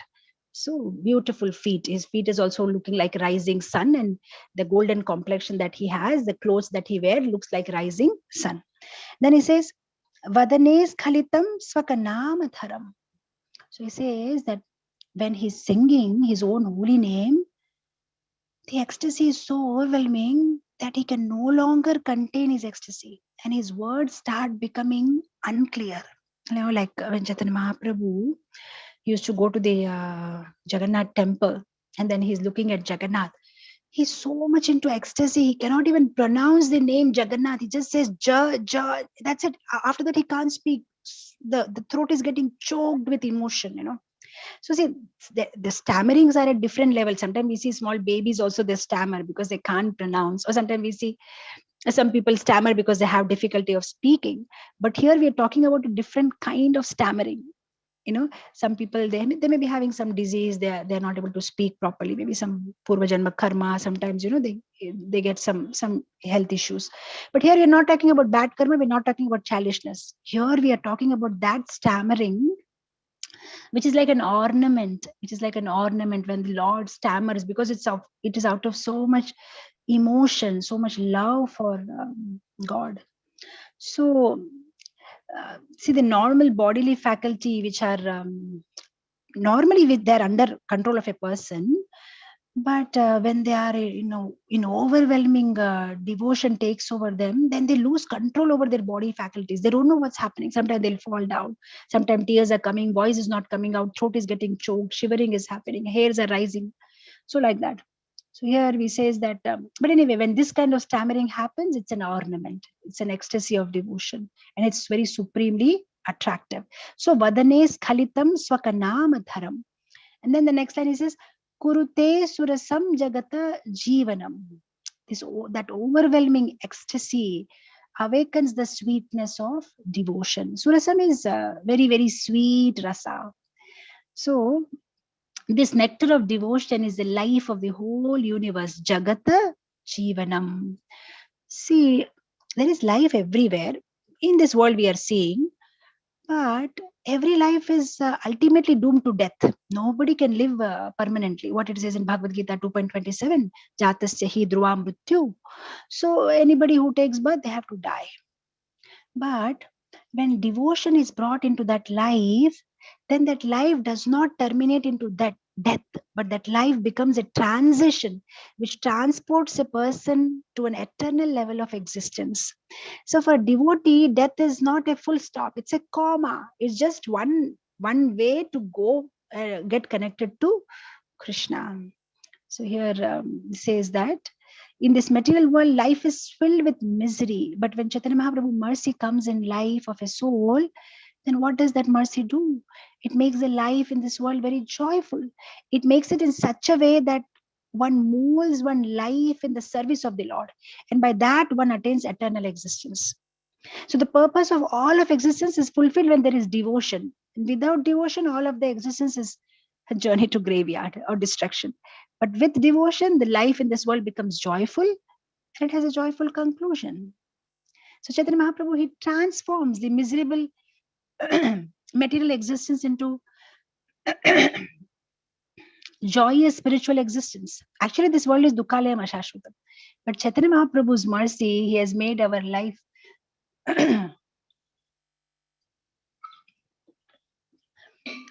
He's made our life joyful. So when the Karuna Kataksha, the side glance of Chaitanya Mahaprabhu falls, then this whole world will become Vishwam Purnam Sukhayate. Everything will become happy when Chaitanya Mahaprabhu's glance falls on us. So that doesn't mean that if we start doing Harinam, the Adhyatmik, Adi Bhautik and Adi Devik miseries will not trouble us. Those miseries will still be there. But the only difference will be that now our heart will be connected with Krishna. And when the heart is connected with Krishna, that experience is so rich and so deeper happiness. It gives us so much pleasure that these material miseries, they become irrelevant. So that is what they say. Krute kurute surasam jagata jivanam.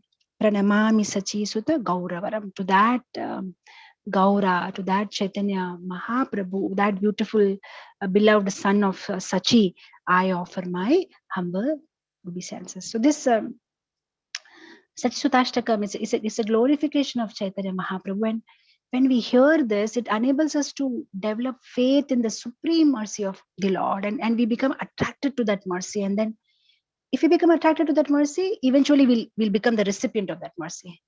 And if we become recipient of this mercy, we can live as happy as possible in this world and ultimately return back home, back to Krishna. So it's a very, very beautiful, deep meanings of this Sachi-ashtakam. So I think I went over time. I'm sorry. So with this, I like to end it here. Sarvabhauma Bhattacharya ki jai, Chaitanya Mahaprabhu ki jai, Srila Prabhupada ki jai. Hare Krishna. Hare Krishna Mataji, thank you so much for such a beautiful, beautiful class. Really very grateful to you, Mataji. Thank you. It was very nice narration of Lord Chaitanya Mahaprabhu. Thank you, Mataji. Thank you so much. Thank you, Mataji, Mataji. Thank you. time for questions, Mataji? Maybe one or two, yeah. Okay, there is one raised hand. I'm unmuting you, Mataji. Please go ahead for your question. Hare Krishna. Hare Krishna, Mataji. Hare Krishna.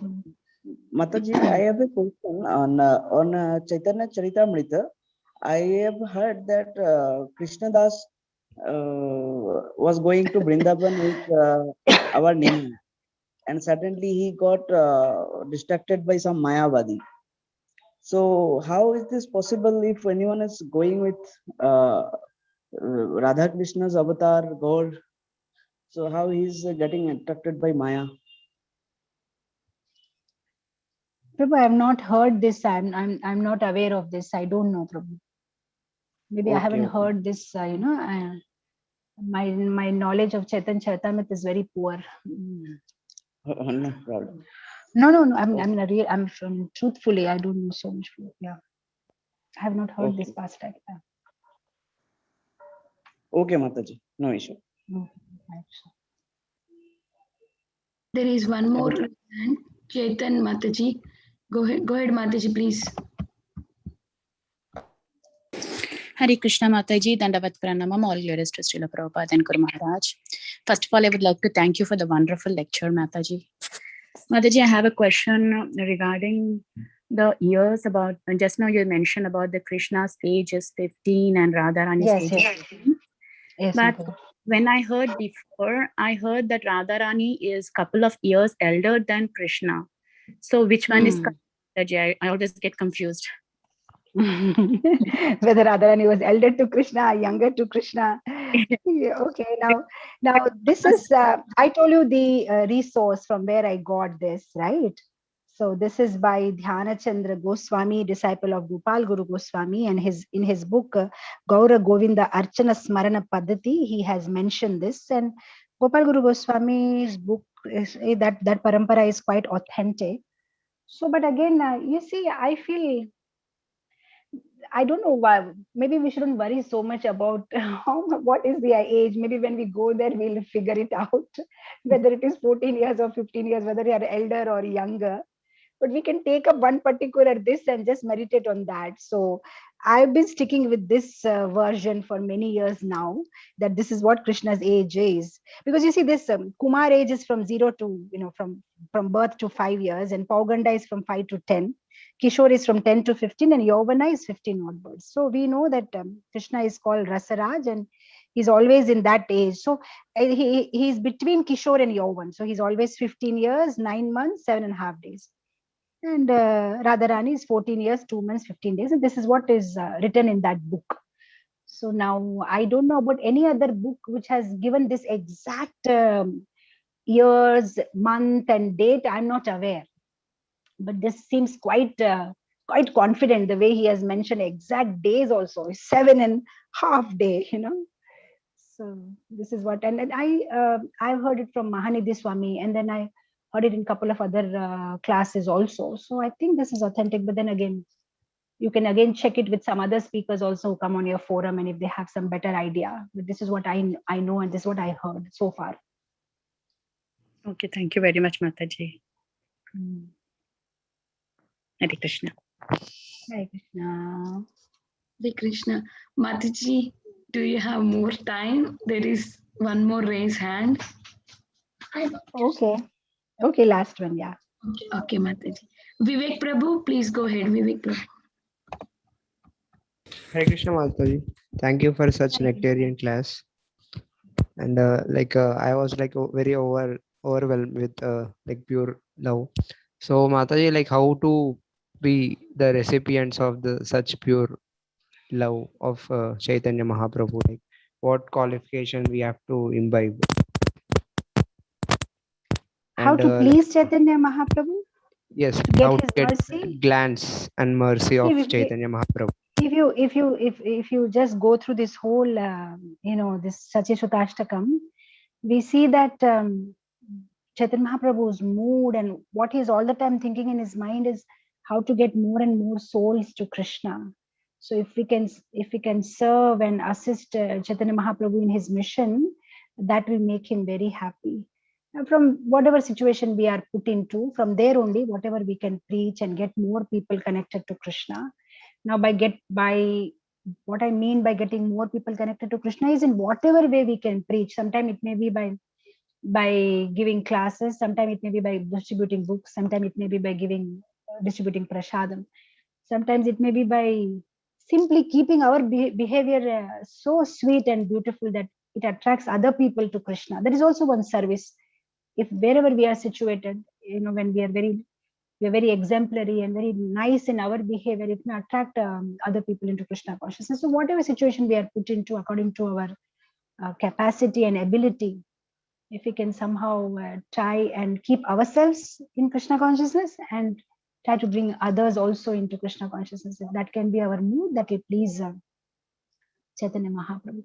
I think we are so nicely placed in this organization called ISKCON. There's nothing much to think about. We can simply follow our guru and our mentors and our Siksha Guru or the local temple and render service, and rest will happen. We are all like those small screws in a big machine, no? Somewhere we'll be fitted, we may not be able to make a big difference sometimes, but every screw is important. Even if there is a small screw in the big machine, this whole ISKCON is like a big machine. We are all small screws, but somewhere Srila Prabhupada will use us and Chaitanya Mahaprabhu will be pleased with us, So like that, we can be in that mood, we should be, I don't know if, but one particular pastime I like a lot of Chaitanya, of Srila Prabhupada. Srila Prabhupada was once on a morning walk with Tamal Krishna Maharaj, and he was pointing out at some cactus, some wild herbs or something like that, and he was just pointing out and asking that what is this for, because he was showing some tree and Chaitanya Mahaprabhu said this is for this is for that, and when he showed this particular cactus, Tamal Krishna Maharaj said it is useless. And Prabhupada got so upset and he turned towards Tamal Krishna Maharaj and he said, you are useless. Now, when the other people around, they heard it, they got surprised because Prabhupada really likes Tamal Krishna Maharaj, and he was one of the very prominent disciples, and he never speaks with him like that. And then Prabhupada made the second line, the statement. He said, nothing is useless in Krishna's creation. Maybe you don't know what is the use of this, but everything is useful in Krishna's creation. And I personally love this pastime so much. It's my favorite pastime. I always think that Prabhupada said that everything is useful in Krishna's creation. So for me personally, this is my personal meditation, that I sometimes think that, okay, I'm not able to do much, but Prabhupada said, everything is useful in Krishna. So maybe Prabhupada will use me somewhere, in some way he will employ me in Krishna's service. And that gives me so much solace, that yeah, it's okay, it's okay, I'm not useless. Somewhere Prabhupada will use me, Krishna will use me, Chaitanya Mahaprabhu will use me. So like that, we can be in that mood. Okay, we may not be very great, but we are not useless. Prabhupada will use us. So if we can just be in that mood and we just pray to Chaitanya Mahaprabhu that, I don't have that much ability, but if you can use me somewhere, please use me. I just want to be part of your big machine. When we pray in that bhava, then Chaitanya Mahaprabhu will definitely take our service. Yeah, I just hope this answer helps you.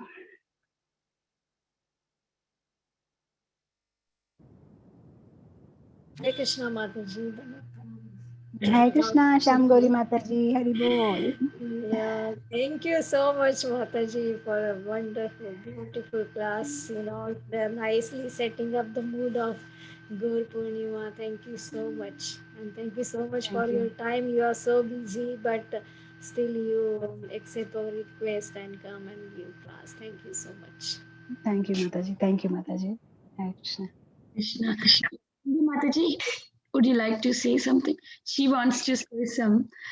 Yeah, sure. Tangi Mataji. Yeah, sure. Yeah, Hare Krishna, Dandavat Pranam Mataji. On behalf of Bhakti Sangha Japa Group and organizers, we really want to thank you. So I just wrote something small for you. Lord Gauranga's face is sweet, complexion is sweet, mission is sweet, philosophy is also sweet. Thus, he is completely perfect sweetness. Thank you for your totally sweet rendition that can melt dry hearts. Dear servitor of the dearest servitor of Nitai. Thank you, Mataji. Oh my God, that is beautiful. Oh, thank you so much. It's so beautiful. Can you send it to me by email? Yes, definitely. We can't be grateful enough because every class of yours is so charged with so much potency, making people all over the world turn to devotion and taking to devotional service in Srila Prabhupada's mission. So thank you so very much. And I'm not qualified, but I can offer prayers that may you continue like this more and more and continue forever. Thank you so much for your blessings. Thank you so much, Mataji. I request everybody to give these blessings. This 1 year I'm developing this throat problem. Every time I try to speak, my throat is getting choked with mucus. Otherwise, I'm okay. But whenever I try to give a class, I'm getting that problem. And I request devotees to pray for me to come out of this. There's no serious issue, actually. I don't know if I have to go to a doctor, but that's a problem. See, now I can talk, but whenever the class I speak, I have a problem with the throat. So just pray for me that I want to speak more about Krishna, but this is causing disturbance. Yeah. Definitely, Mataji. We'll definitely pray for you. Thank you so much. Thank you, Mataji. Once again, thank you, Mataji. Let's all offer our obeisances to Mataji. Vancha kalpatarupyasya Kripa sindhu vacha patitanam pavanebhyo vaishnavebhyo namo namah. Ananta koti Vaishnavebhyo jai Srila Prabhupada ki jai. Srila Prabhupada ki jai. Jai. Thank you. Hare Krishna Mataji. Sevini Mataji. Thank you, Mataji. Srila Prabhupada. Hare Krishna. Thank you so much. Thank you, Mataji. Hare Krishna. Thank you so much for the lecturian class. Thank you so Hare much, Krishna Mataji. Mataji. Hey Prabhu, एना कंटनी रक्षा करजो. Fortunate to hear from you. Thank you so much. Hare Krishna. Hare Krishna, Radhe Radhe. Hare Krishna Mataji. Hare Krishna. Thank you, Mataji. Hare Krishna Mataji. Thank you. Thank you so much, Mataji. Hare Krishna. Thank you very much. Hare Krishna Mataji, thank you so much. Wonderful class. Thank you, Lalit. So nectarian. Krishna Gauri Mataji. Thank you, Mataji. Koti koti dandavat pranam. We will not have parikrama today because it's already over 9.